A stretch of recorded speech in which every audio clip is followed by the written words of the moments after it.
अस्सलाम वालेकुम नाज़रीन, खबर और हक़ाइक़ के साथ मैं हूं उमर खताब।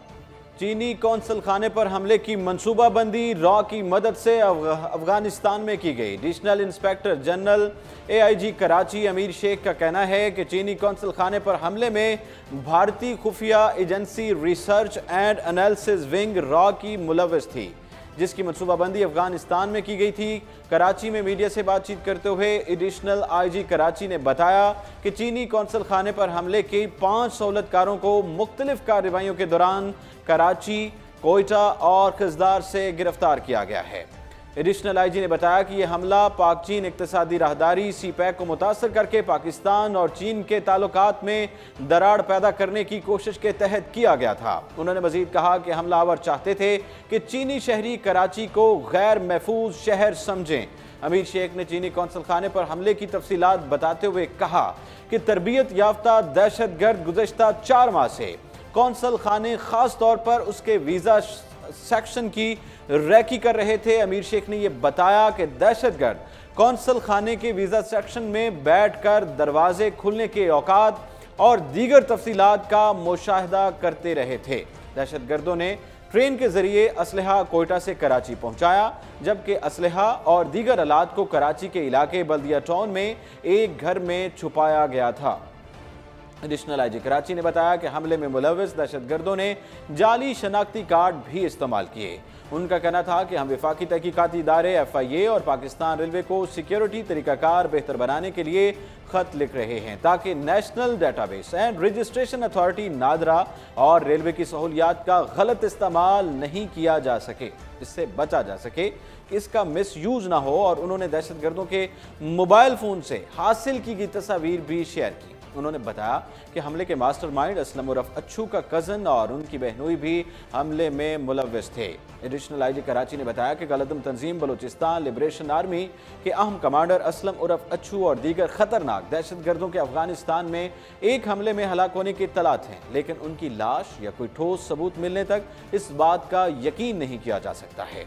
अमीर शेख ने एक सवाल के जवाब में कहा कि कलदम तंजीम बलोचिस्तान का ताल्लुक भारत से है, भारत अभी भी हमारे खिलाफ मुतहर्रिक है। ख्याल रहे कि 23 नवंबर को कराची के इलाके क्लिफ्टन में कायम चीनी कौंसल खाने में 3 से 4 अफराद ने क्लिफ्टन के इलाके में वाक़े चीनी कौंसल खाने में दाखिल होने की कोशिश की थी, लेकिन सिक्योरिटी एहलकारों ने इस कोशिश को नाकाम बना दिया था।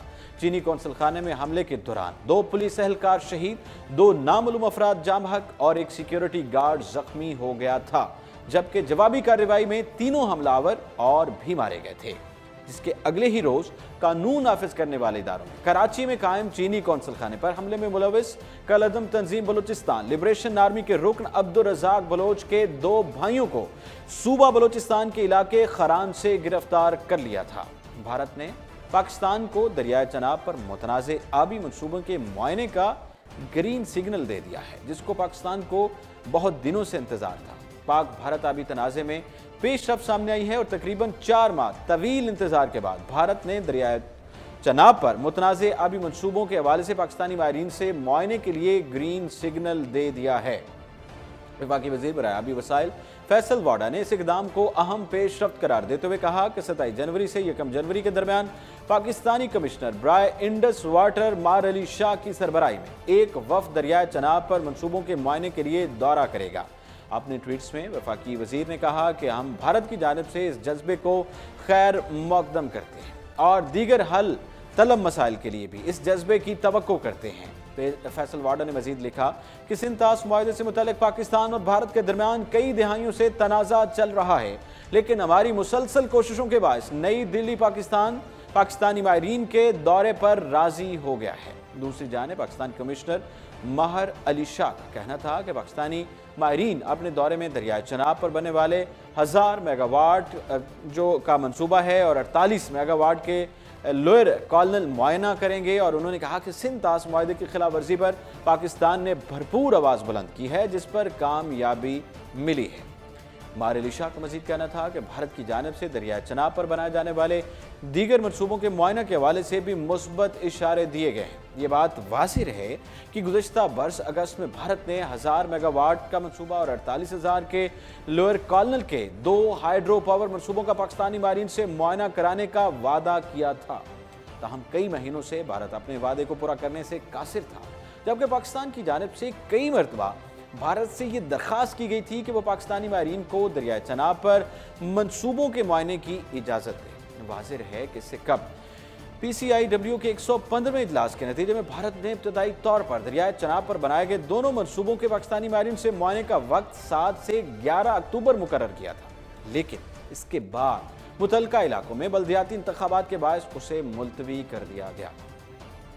बात करेंगे पाकिस्तान और अमेरिका के दरमियान बदगुमानी खत्म करने की जरूरत है। वाशिंगटन में तैनात साबिक पाकिस्तानी सफीर अली जहांगीर सदीकी ने यह बयान दिया है कि अमेरिका और पाकिस्तान के दरमियान शदीद जो बदगुमानी पाई जाती है उसको ख़त्म करना होगा, जिसे सफारतकारों के जरिए हल करने की ज़रूरत है। मीडिया से उन्होंने खुसूसी गुफ्तगू की। सफीर अली जहांगीर सदीकी ने दोनों मुमालिक के ताल्लुकात में पेचीदगियों, बतौर सफीर चैलेंजेस और अफगानिस्तान में क़याम अमन के लिए पाकिस्तान के किरदार के हवाले से मुताल्लिक बातचीत की है। उन्होंने अपने ख्यालात का इजहार किया है। उन्होंने दिसंबर 2018 तक वाशिंगटन में वो तैनात रहे थे। अमेरिका की जानिब से पाकिस्तान से डू मोर के मुतालबे से मुतालिक अली जहांगीर सदीकी ने कहा कि मैं नहीं कह सकता कि अमेरिका इसे एक गैर मुनसिफाना मुतालबा समझता था या नहीं, लेकिन पाकिस्तान ने अमेरिका से ताल्लुकात के लिए बहुत ज़्यादा किया और उसकी कीमत भी चुकाई है और पता नहीं कितनी हज़ारों जानें जो है वो कुर्बान की हैं इस जंग में। इस जंग के दौरान जो अमेरिका की तरफ से डू मोर का मज़ीद मुतालबा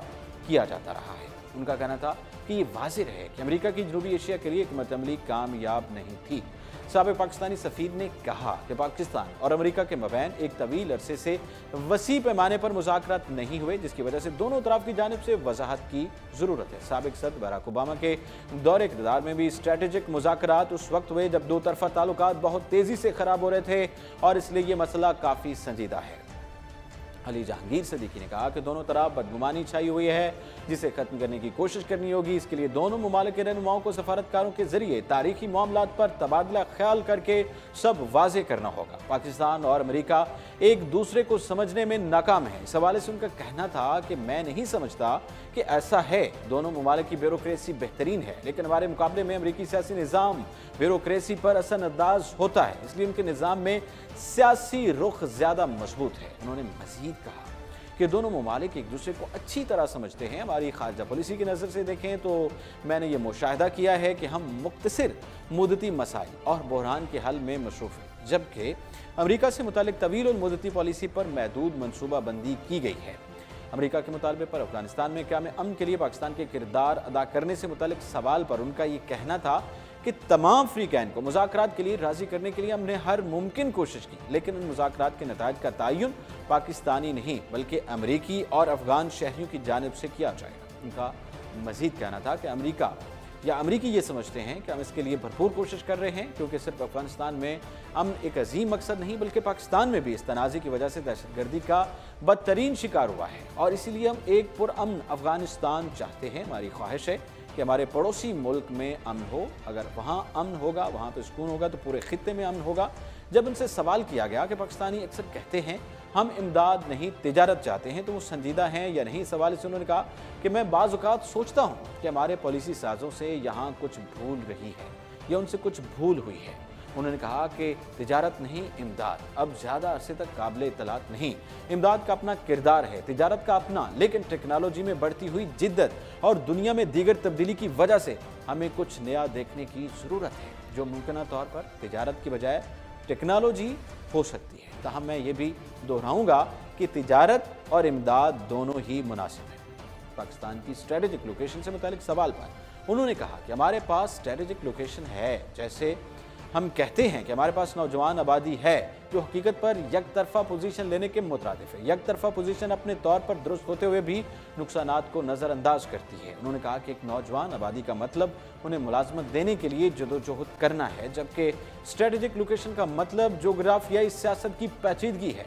साबिक सफीर ने कहा कि इसलिए मैंने हमारी स्ट्रेटेजिक लोकेशन को एक हकीकत के तौर पर निपटा। बाज़ औक़ात इसमें फ़वायद थे और दीगर मरतबा पेचीदगियाँ थी, लेकिन पेचीदगी भी मामलात हल करने का एक मौका होती है। बतौर सफीर मुकम्मल मुद्दत में अच्छी कारकर्दगी से मुतालिक सवाल किया गया, जिस पर साबिक सफीर ने कहा कि जाहिर सी बात है सफारती नताइज महारत और वक्त पर मबनी है। अगर मैंने 7 माह की बजाय 3 साल काम किया होता तो हमसे 10 गुना ज़्यादा नताइज इससे 10 गुना ज़्यादा नताइज हासिल कर सकते थे। अली जहांगीर सिद्दीकी का ये कहना था कि इतना सीधा और सादा नहीं है, ताल्लुकात बनाने में वक्त लगता है, टाइम चाहिए। उनका मजीद कहना था कि वाशिंगटन भी इस्लामाबाद की तरह एक छोटा शहर है और यहाँ भी क़यादत में चंद 100 अफराद मौजूद हैं जो वाइट हाउस, कांग्रेस, सरकारी दफातर, सिक्योरिटी इस्टेब्लिशमेंट, कारोबार और साइंसी इस्टेब्लिशमेंट में बिखरे हुए हैं। उन्होंने कहा कि गुज़श्ता 2 दिहाइयों में हम काफ़ी नुकसान कर चुके हैं और इसे दोबारा हासिल करने के लिए हमें वक्त और मेहनत की शदीद ज़रूरत है।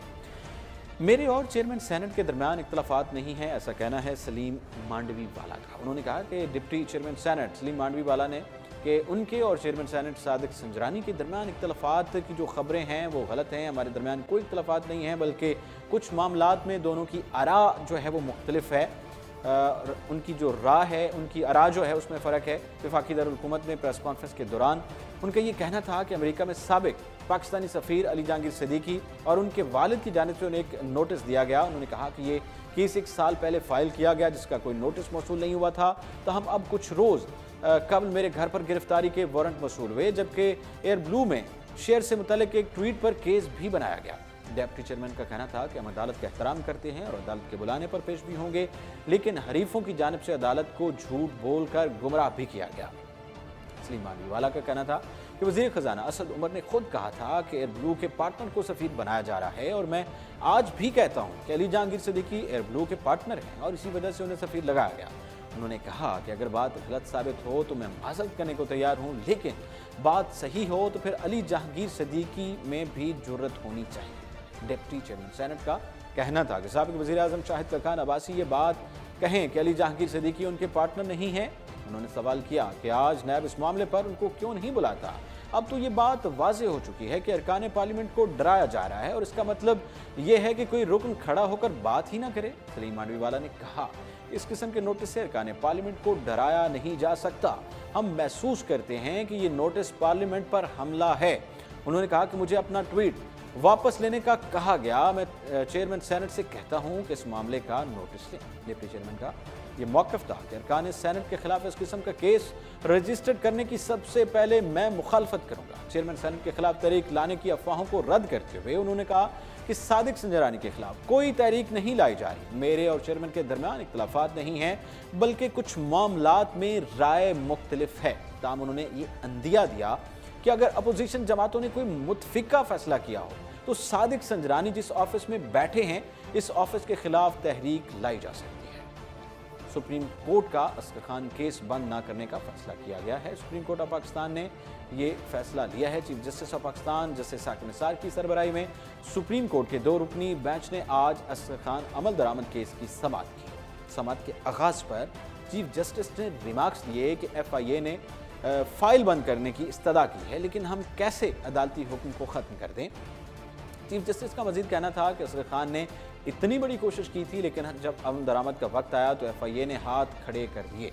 हम असगर खान की कोशिश रायगा नहीं जाने देंगे और इस केस की मजीद तहकीकात कराएंगे। FIA ने सुप्रीम कोर्ट से असगर खान केस की फाइल बंद करने की सिफारिश भी कर दी है। वाज़ेह है कि मज़कूरा केस की 29 दिसंबर 2018 को होने वाली समाअत के दौरान वफाकी तहकीकाती इदारे FIA ने सुप्रीम कोर्ट से असगर खान केस की फाइल बंद करने की सिफारिश की थी। ताहम गुज़श्ता रोज़ मरहूम असगर खान के लवाहिकीन ने सुप्रीम कोर्ट में जवाब जमा कराते हुए दरख्वास्त की कि ये केस बंद नहीं होना चाहिए। आज समाअत के दौरान जस्टिस साकिब निसार ने रिमार्क्स दिए कि हम FIA से जवाब तलब करेंगे, जबकि कबीना से भी जवाब मांगेंगे, क्योंकि कुछ अफराद के मुकदमात कबीना को दिए गए थे। चीफ जस्टिस ने मजीद कहा कि हर इदारा सुप्रीम कोर्ट को जवाबदेह है, उसको जवाब देना पड़ता है। इस मौके पर DG FIA बशीर मेमन ने अदालत उज़्मा को बताया कि FIA का मैंडेट फौजदारी तहकीकात का था, जिसने 10 सियासतदानों से तहकीकात करना थी, जिनमें से 6 का इंतकाल हो चुका है। DG FIA ने मजीद कहा कि चलान के लिए ज़रूरी है कि शवाहिद हों, जिस पर चीफ जस्टिस ने कहा कि कम अज़ कम इस केस में असगर खान की फैमिली से भी पूछ लेते हैं। चीफ जस्टिस ने मजीद कहा कि अदालती फैसले के एक सफ़े से साबित हुआ कि ये स्कैंडल हुआ है। साथ ही चीफ जस्टिस ने असगर खान के अहल के वकील एडवोकेट सलमान अकरम राजा साहब से कहा कि आप अदालत की मामनत करें कि केस को कैसे आगे बढ़ाया जाए। चीफ जस्टिस ने रिमार्क्स दिए कि एक फैसला आया और अब अमल दरामद के वक्त ऐसा हो रहा है कि कुछ अफराद को इस मामले से अलहदा करने की तजवीज़ थी, जिस पर सलमान अकरम राजा ने कहा कि ऐसा नहीं होना चाहिए, जबकि एक शख्स कह रहा है हाँ मैंने रकम तकसीम की है। इस मौके पर चीफ जस्टिस ने रिमार्क्स दिए कि इसके बाद फिर क्या रह जाता है। चीफ जस्टिस ने मजीद रिमार्क्स दिए कि केस बंद करने के मामले में असगर खान फैमिली को एतमाद में नहीं लिया गया। अगर FIA के पास इख्तियारात नहीं तो दूसरे इदारे से तहकीकात करा देते हैं। जैसे साकिब निसार ने कहा कि जब फैसला आया तो मैं उस वक्त के चीफ जस्टिस इफ्तिखार चौधरी से मिला और कहा कि इतना बड़ा फैसला किया कि अब अदालत कुछ ना करे तो यही काफ़ी है। सलमान अकरम राजा ने इस मौके पर कहा कि असगर खान और आसिया बीबी केस के दोनों फैसले तारीख साज हैं। उन्होंने मजीद कहा कि असगर खान केस में अदालत बाज़ाब्ता तहकीकाती टीम तश्कील दे। चीफ जस्टिस ने कहा कि असगर खान केस में फौजियों का ट्रायल मिलिट्री कोर्ट में हो रहा है, जबकि सिविल अफराद के खिलाफ अलग ट्रायल हो रहा है। अलग अलग तहकीकात से कैसे हतमी नतीजे तक पहुंचेंगे। जस्टिस साकिब निसार ने मजीद कहा कि हमें नहीं पता कि मिलिट्री वाले क्या कार्रवाई कर रहे हैं, क्यों ना इनसे भी रिपोर्ट तलब कर लें। साथ ही उन्होंने कहा कि ऐसा ना समझें कि फौज वाले अदालती दायरा इख्तियार से बाहर हैं। मैं बतौर चीफ जस्टिस उनको बता देना चाहता हूं कि ये सब हमारे इख्तियार में है। समाअत के आखिर में सुप्रीम कोर्ट ने सेक्रेटरी दिफा को नोटिस जारी करते हुए रिमार्क्स दिए कि सेक्रेटरी दिफा बताएं जिन आर्मी अफसरान का मामला भेजा गया था वो तहकीकात कहां तक पहुंची। दूसरी जानब अदालत उस्मा ने FIA की तरफ से अखज़ किए गए नताइज और वजूहात पर अदम इत्मीनान का इजहार करते हुए असगर खान के वरसा की दरख्वास्त पर FIA से जवाब तलब कर लिया है। इसके साथ ही समाअत 25 जनवरी तक के लिए मुलतवी कर दी गई है। नाज़रीन, ये था आज के प्रोग्राम और इसके साथ ही उमर खताब को इजाज़त दीजिए और आप देखते रहिए उर्दू पॉइंट।